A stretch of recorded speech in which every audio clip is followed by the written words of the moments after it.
But if I lay down and I play dead and I stay dead, maybe you'll get sick of being the monster out of my head, under my bed. Think you're something out of my nightmares, standing right there. But if I lay down and I play dead and I stay dead, then will you get bored of killing me? Silhouettes of you are like a taunt.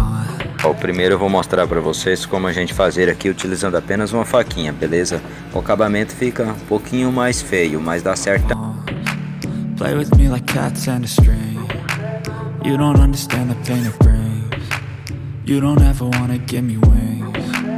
You don't ever wanna set me free. You know I'm addicted to you, and it's twisted, you've been gifted with the evil voodoo.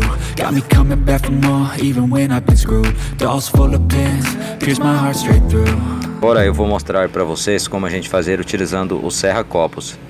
Muito mais rápido, já fica com o furo. Só no caso, o que é feito com serra-copos já fica com o furo no meio, beleza?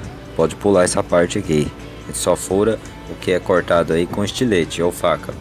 Essa daqui é uma cordinha que a gente compra aí por metro, é bem em conta. Isso aqui é uma cordinha velha de mochila, né?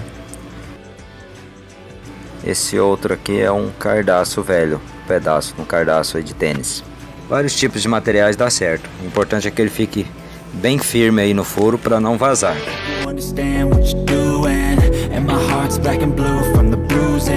I feel like when I'm with you I'm losing. I feel like you think that this amusing. Sitting there gaslighting and confusing. Was it me? Is it me? Am I deluded? I'm the one who's always sorry, the conclusion. Even though I offer all of the solutions. I wish É importante sempre utilizarmos material reciclado, reutilizado, beleza? Vamos utilizar chinelos velhos. I wish I wasn't struck by Cupid.